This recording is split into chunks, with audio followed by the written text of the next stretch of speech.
Few people were neutral about Enoch Powell. Some loved him, some hated him, and some thought he was mad.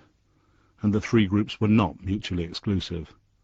He was certainly not like any other politician I've made documentaries about. He prided himself on not observing the conventional rules of politics.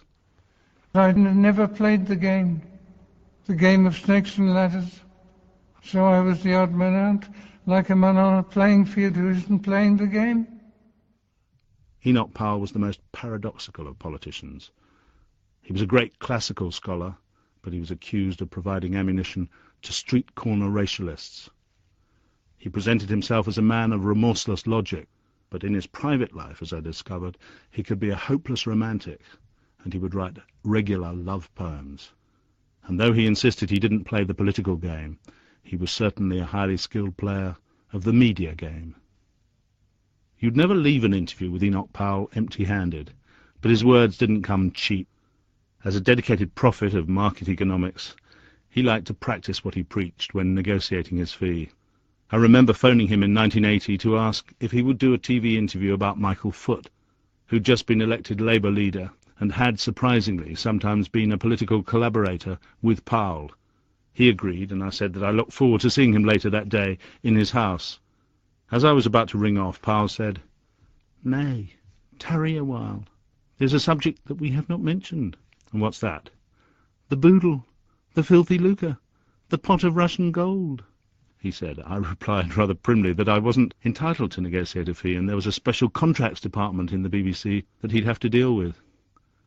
"I'm aware of the conventions that subsist within your organisation," he countered, "but I believe that you could have an input." "So what are you suggesting?" I asked. He replied in the third person. "Enoch Powell, on Michael Foot, on the very day that the latter has been elected leader of his own party, must be worth 100 guineas of anyone's money." Powell was a man of high verbal precision. When I first went to interview him, he asked me, "How long do you want this interview to last?" "Oh, 3 or 4 minutes," I replied. "But which? If you want 3, I shall speak for 3 minutes, and if 4, I shall speak for 4.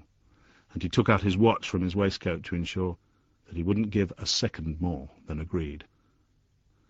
Enoch was not like other children, I discovered when making my documentary about him. He was born during a thunderstorm in Birmingham in 1912. Both his parents were teachers, and he was an only child. His pedagogic gifts were on display precociously early in his life. There were stuffed birds which my grandfather had shot, displayed in the home where I grew up, and I used to stand on a chair and tell visitors what their names were and give a brief description of each bird. It was on that occasion that I was called the professor. How old were you then? 3. 3? 3. As a schoolboy, his unsmiling demeanour earned him the later nickname Scowly Powley. He was so good at Latin and Greek that he would correct his classics masters at his grammar school. At Cambridge, where he'd won a scholarship, he devoted himself single-mindedly to his studies. I had no social life as an undergraduate. What about as far as women were concerned? They didn't exist. But you must have seen women at Cambridge? Yes, I noticed them. And what did you think of them? I wondered what they were doing there. Why did you think that? Because the analytical faculty is underdeveloped in women. After taking a brilliant double first, Powell became the youngest ever university professor of Greek at the age of 25. And 2 years later, on the outbreak of the Second World War, he immediately signed up for the army. He worked for military intelligence and was the only man in the whole of the army to rise from private to brigadier during the course of the war. But he told me that he felt guilty that he had not been killed in the war, like so many of his colleagues. In one of his poems he wrote, "There are but 2 things, death and life, and death of these is best." Powell became a Tory MP in 1950 and was soon a fast-rising star. He'd taken up fox hunting, and while in the saddle he fell in love with a colonel's daughter, who was a fellow member of his hunt. Barbara Manor Kennedy was 23 and he was 37. She was the first woman he'd ever courted, but it was not to work out. He wrote a poem to her, which told of how they had parted. It began, I dreamt that on a mountain crest, as in the sheep-cropped grass we lay. When I asked Powell to read the poem, there were tears in his eyes as he reached the last lines. You ceased. Amen to that strange sacrament. And silent as it seemed, we wept. You mustn't put me in a situation in which I'm so overcome by emotion, old emotion, but resummoned by the poetry written under the spell of that emotion. And this was the first time that you'd fallen in love, was it? It was. And first love is often the most Intense, passionate of all. Yes. And mysterious. And what happened there? That failed. Why? I was not satisfactory. You mean you wanted to marry her and she turned you down? That's right. The woman who did become Mrs. Enoch Powell in 1952 remained his most devoted supporter for the rest of his life. Pamela Wilson had been his secretary, and they were to be happily married for nearly 50 years. But his eccentricity surprised her on their return from honeymoon, as the two of them told us. They don't know the story of what happened when we first got married, how hopeless you are at remembering women's faces. That's right. We married, we had a 3-week honeymoon, and then within 4 weeks, wasn't it? You came to meet me in the central lobby and watched me go I around watched him go all the way looking around, for her. wondering which one he'd married and been on a honeymoon with. Pamela Powell was to discover that her professor was both absent-minded and a hydrophobic. He hated getting wet. And when she would wash his hair in the bath, it provided a bizarre form of entertainment for their 2 young daughters. He doesn't really like going into the water or swimming or anything else like that, and he, above all, hates his hair being washed. And when the children were small, they used to queue up outside the door to hear his screams, because he made such a performance of having his hair washed by me that they would come up from their rooms and listening to father screaming while his hair was being washed. His hair was one of the most conspicuous things I noticed when I first met Enoch Powell some 30 years ago at a Conservative Party conference. It stood out, literally. He was sporting his famous quiff, but the rest of his head looked almost as if it had been scalped. My researcher at the conference, a woman from a high Tory family who was no respecter of persons, went up to Powell in the BBC hospitality room and ran her hand through his hair. "Mr. Powell," she said, "why is your hair cut so strangely? It's so long on top and so short at the sides." Everyone in the room shuddered. But Powell looked at me and answered her. I, in those days, had quite long hair. He said, "My hair is neither long nor short. It is a normal length. Perhaps the people you consort with give you a wrong idea of what a normal length is." During the 1960s, Powell emerged as the most mesmeric public speaker in the Tory party. And while we were making our documentary, I discovered one of the secrets of his oratorical success. I'm always nervous before a big speech. You can't make a big speech unless you are nervous. Nerves is part of the act. Did you seek to build up a tension in yourself? I think someone told me that you would like to make a speech on a full bladder. Well, you shouldn't be at ease. You shouldn't be relaxed. And if you need to clear your bladder in order to relax, you should refrain if possible. You should be tense.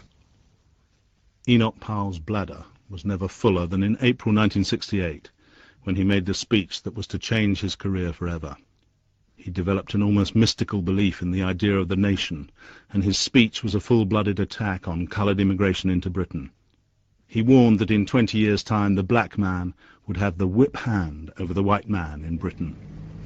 We must be mad, literally mad as a nation, to be permitting the annual inflow of some 50,000 dependents. It is like watching a nation busily engaged in heaping up its own funeral pyre. Powell went on to quote from a letter he said he'd received from an elderly widow in Wolverhampton who was the only white resident in a street taken over by immigrants. He said, "She's becoming afraid to go out. Windows are broken. She finds excreta pushed through her letterbox. When she goes to the shops, she's followed by children, charming, wide-grinning piccaninnies. They cannot speak English, but one word they know. Racialist, they chant." The speech struck a chord with many traditional Labour voters. London dockers and Smithfield meat porters marched on Parliament chanting, "We want Enoch Powell."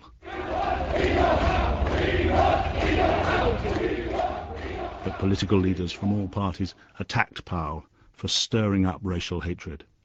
Nearly 30 years after the speech, when we were making our documentary about him, I asked Powell whether he regretted that his speech had provided ammunition for racialists to use against black people in this country. What's wrong with racism? Racism is the basis of nationality. Nations are, upon the whole, united by identity with one another, the self-identification of their citizens, and that's normally due to similarities which we regard as racial similarities. After the Rivers of Blood speech, the Tory leader, Ted Heath, had immediately sacked Powell from the shadow cabinet, and the two men were never to exchange another word with each other. Nor was Powell, who had been a cabinet minister and had stood for the Tory leadership, ever again to hold high public office. Our documentary about him turned out to be the last programme he ever did. His wife was sad that we hadn't filmed him earlier, when he was in his prime. Yet though he spoke more slowly, and his voice was sometimes slightly slurred, his mind was as sharp as ever, as was his keen appreciation of his market value as an interviewee. But we also discovered that he'd retained his strong romantic streak. Throughout his years of marriage to Pamela, on each wedding anniversary, he presented her with a poem and a number of red roses equal to the number of years they'd been married. She read us the poem he'd written for their 37th anniversary. We never could at first have thought what all the years between have brought, nor seen ourselves with blushing posies composed of 37 roses, and goodness knows what still remains of such uncovenanted gains. No cause then to begrudge the years where always something new appears, or with the passing time deplore the pleasures that we had before. The only thing that does get worse, it seems, is quality of verse. Nice little twist, isn't it, at the end of that? I say jocularly, it is her pension. I say you can publish these when I'm dead. I don't know whether this is advice that she will follow. I shall not be there to see, or to receive the royalties. The marketplace romantic died exactly 4 years ago this month. At the end of the last interview I ever did with him, I complimented him and said he'd been on very good form. He replied modestly, "I endeavoured to give satisfaction." And at least so far as his interviews were concerned, Enoch Powell always succeeded.